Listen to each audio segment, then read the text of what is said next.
어젯밤에 공중파 MBC입니까? 100분 토론인가 하는 걸 잠깐 한 몇 초 봤어요.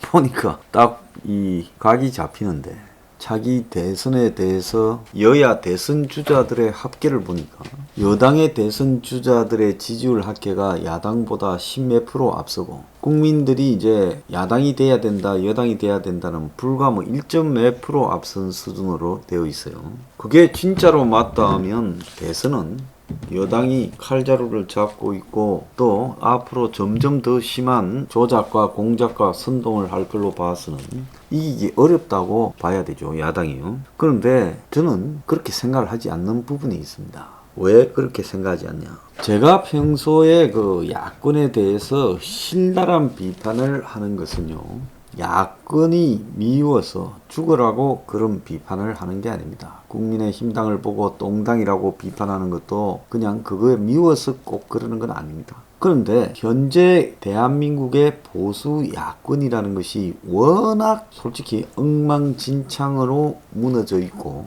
또 보수의 가치라는 부분에 대한 혼돈이 널리 퍼져 있기 때문에 박근혜 전 대통령 탄핵 이후에 대한민국의 보수는 갈 길을 잃어버렸다. 이렇게 봐야 됩니다. 왜? 그 전에 자기들이 보수라고 생각하는 어떤 막연한 가치가 있었어요. 저는 박근혜 초기부터 아카데미를 하면서 보수의 가치를 새로 작성하지 않으면 나중에 큰일을 겪을 수 있다고 대중들에게 여러 차례 설파를 해왔습니다. 그게 왜 그런가 하면 보수의 가치라는 게 그때까지 있던 수구 기득권의 이데올로기가 보수의 가치고 그냥 안보 보수를 이야기하는데 대중은 안보 보수 문제에 대해서는 관심도 없고 먹고 사는 문제 그리고 양극화 이런 데 주로 관심을 가지고 있고 주거에 관심을 가지고 있고 그렇습니다. 자, 그러니까 항상 이 보수라는 것이 경제 문제에서는 70년대, 80년대, 90년대까지 성장되던 시대에 맞춰서 짠 이데올로기를 가지고 앵무새처럼 이야기해 왔어요. 황교안도 그렇고 지금 동당의 대부분의 대선 후보들이 성장을 전제로 한 이야기를 하고 있습니다. 그런데 상식이 있는 사람이라면 이제 성장은 물 건너 갔거니와 코로나 이후에 닥칠 사회가 성장은커녕 엄청난 퇴보와 쇠락의 사회가 올 것이다 라는 부분에 대해서는 우리가 그것도 기본적 이해를 해야 되는 겁니다. 그걸 그렇게 느끼지 못한다면요, 그거는 제가 볼 때 한국의 이 정치에 대해서 가타부타할 자격도 없는 사람이다. 이렇게 보고 있습니다. 자, 며칠 전에 조선 비저가요, 보수들이 좋아하는 조선의 이코노미 조선 코너에서요, 뭐라고 했는가 하면 33개국 중 24개국이 팬데믹 후에 니트적이 증가, 일본의 잃어버린 20년이 재현될 우려가 있다. 그래서 여기서 니트족이라는 것은 직업 교육이나 훈련을 안 받는 무직 청년이 코로나로 급속하게 늘었고, 일본이 90년대에 버블이 붕괴된 다음에 니트족과 히코모리족이 생겨서 지금까지도 엄청난 사회 문제가 되지 않았습니까? 그런데 지금 한국, 미국, 영국, 일본, OECD 전체에서 봤을 때 실업률이 거의 코로나로 인해서 2배, 3배 이상씩 올랐고, 그래서 이렇게 오른 실업들이 결국은 수많은 니트족과 히키코모리를 양산하고 있다는 겁니다.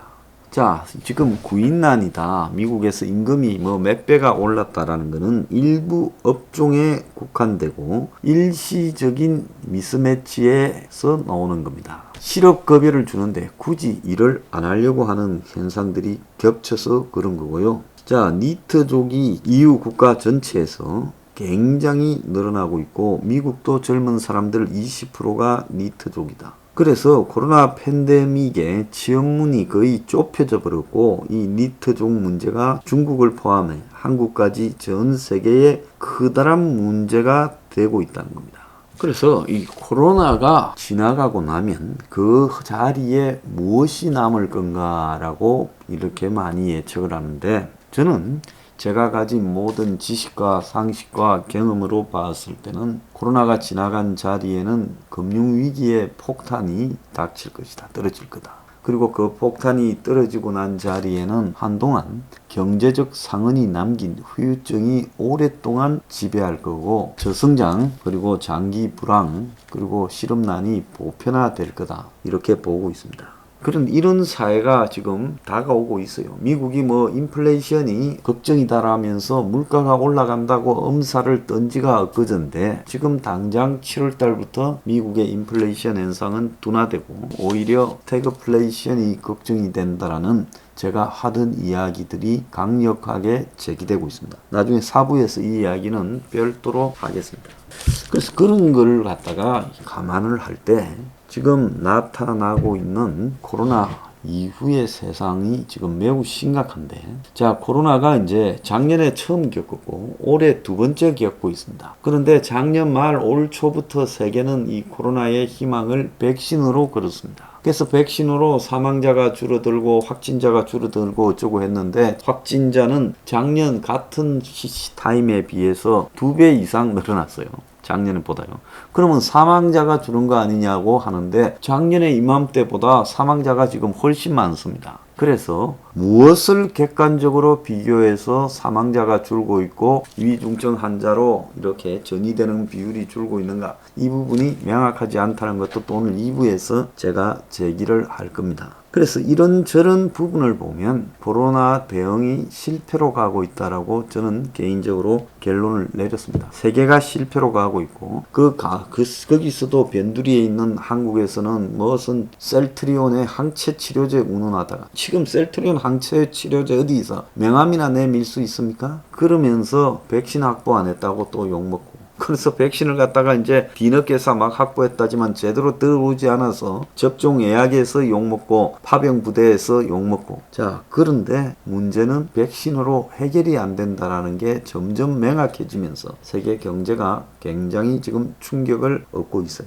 자, 그런데 한국은행이 집값이 20%만 떨어져도 무슨 소비가 4% 떨어진다 이런 보고서까지 했고, 또 현재 한국의 가계부채가 금융위기를 초래할 가능성이 매우 높다라고 하는 그런 또 보고서까지도 했어요. 그럼 한국은행이 왜 저럴까? 자, 한국은행이 하는 말을 누가 듣겠습니까? 홍남기가 알아먹겠습니까? 또 문가리가 알아먹겠습니까? 관심이 없지요. 당신들은 내년 대선에 승리할 수 있게 긍정적이고 희망적인 지표와 수치만을 내놔라. 지금 그게 정권의 입장 아니겠습니까? 자, 그래서 우리가 외관상으로 보자면 유력 야권 대선 후보들을 차례로 두들겨 잡고, 그리고 전 언론을 동원해서 정치 공작을 떡주무르듯이 하고 있고, 그리고 다시 문갈이나 자기들 지지율이 올라가고 있다고 또 프로파간다를 통해서 여론 조작을 하고 있고, 그리고 공항기구를 통해서 국민을 공갈 협박을 하고 있고 지금 그러고 있죠. 그런 것들을 통해서 이 외견상으로는 뭔가가 먹혀들고 있다고 큰 착각을 할 수 있는 타이밍이에요. 그런데 그런 큰 착각이 엄청난 화근을 불러일으킬 수 있다는 겁니다. 초반에 있었던 문 정권식 좌파 경제학을 밀어붙이던 이제 그 사쿠라, 한마디로 엉터리조차도 지금 다 나가버렸어요. 그렇지 않습니까? 김상조도 나갔고 장하성이도 나갔고 김현철이도 나갔고 뭐 부동산 운운하던 김수현도 나갔잖아요. 자, 다 나갔어요. 그리고 이제는 누가 하는지도 모르는 경제사령탑들이 남아있어요. 자, 그런데 그런 사람들은 처음에 있던 인물들이 가지고 있던 좌파 카리스마조차도 없습니다. 그냥 아주 도구로서 경제에 있어서 그냥 다룰 뿐이에요. 떨어지는 오다를 갖다가 수행하는 역할을 하지, 그들이 경제 상황을 갖다가 분석하고 예측해서 미리 적색경보를 울리는 그런 일은 할 거라고 기대하기도 어렵다는 겁니다. 제가 이 정권의 대선에서 그냥 이대로만 가면 이거 이길 방법이 없다고 여러분들한테 여러 번 말씀을 드렸죠.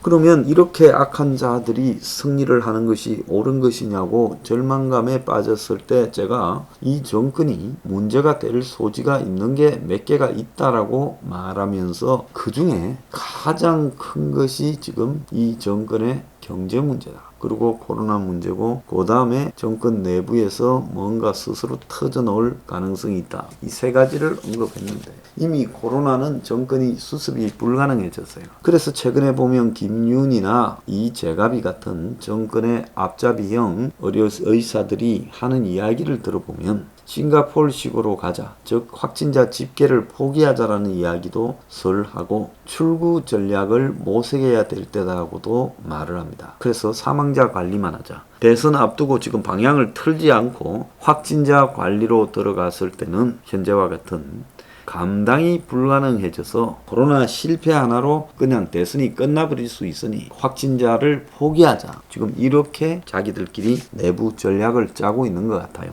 이러거나 저러거나 우리는 미리 이 정권이 코로나에서는 실패했다고 이제 결론을 내려야 될 타이밍입니다.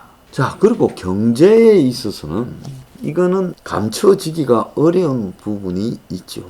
왜? 정부가 수치 조작을 해서 통계는 감출 수 있겠지만 통계를 감출수록 자기들도 지금 이게 밤인지 낮인지 어디에 와 있는지 엄청난 게 짙은 안개 속에서 길을 잃을 수가 있다는 겁니다. 혹시 여러분이 시골길을 가다가 안개가 끼었을 때 한번 당해봤어요? 저는 한 20년 전에 한번 당해봤어요. 거의 뭐 앞이 하나도 보이지 않는 안개 속에서 거의 공포감이 느껴지는 이런 경우를 겪었습니다. 그래서 이 정권이 스스로 통계 조작을 해서 경제적으로 등대에서 하는 서치라이터 부분을 기능을 상실해버렸어요. 경제 수치를 있는 대로 받아들이면 수치가 나빠지면서 심각함을 알 거 아닙니까? 그런데 모든 것을 왜곡시켰잖아요. 가계부채도 심각한데 원리금 상한을 유예시키고, 그래서 망해야 될 사람들이 어쨌든 몇 달을 더 연기해 가는 겁니다. 이거를 지금부터 6개월 이상 더 끌고 갈 수 있다고 보겠습니까? 지금 7월 달인데 연말까지 코로나 상황은 갈수록 더 심해질 건데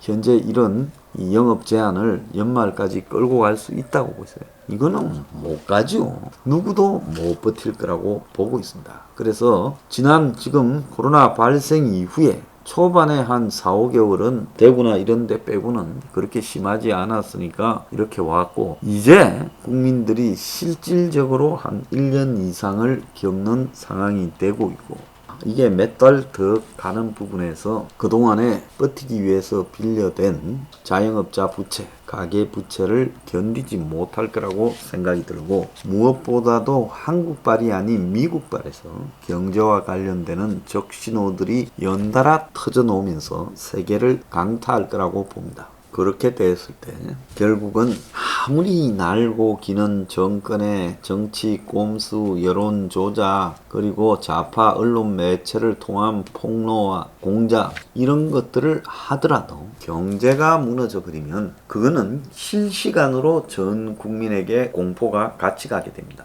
왜? 주식을 하거나 부동산을 하거나 코인을 하거나 또 자기가 가게 자영업을 하거나 직장에 다니거나 이러면서 어쨌든 우리는 경제라는 부분에서 다 엮여서 살고 있어요. 그런데 경제 부분에서 타격이 오기 시작하면 당장 주식 가격, 코인은 벌써 사라져 가고 있지만 코인 그리고 부동산에서 타격이 오기 시작할 겁니다. 집값이 문정권 들어서 건따블에 근접할 만큼 올랐는데 그러지 않습니까? 그런데 거기에 20%만 내려도 소비가 4% 이상 줄어든다고 한국은행이 이야기를 하고 있습니다.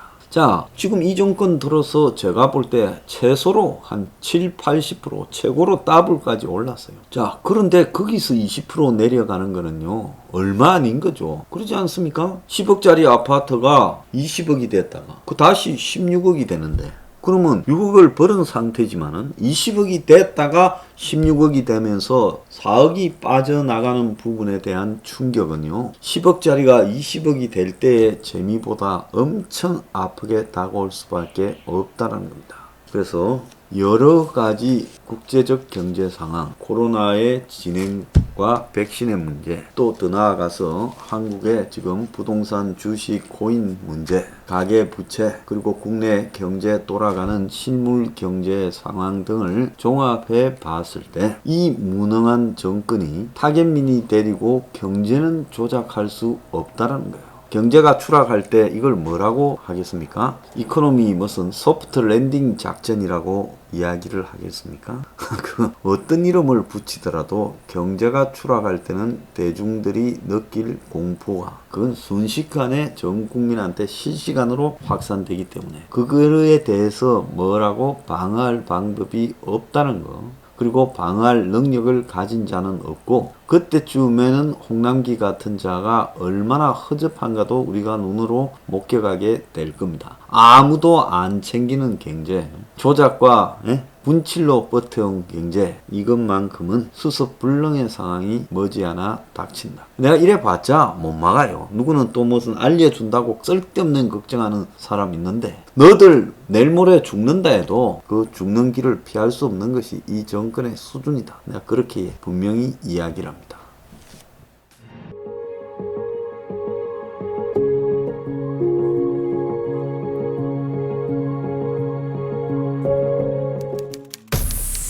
We are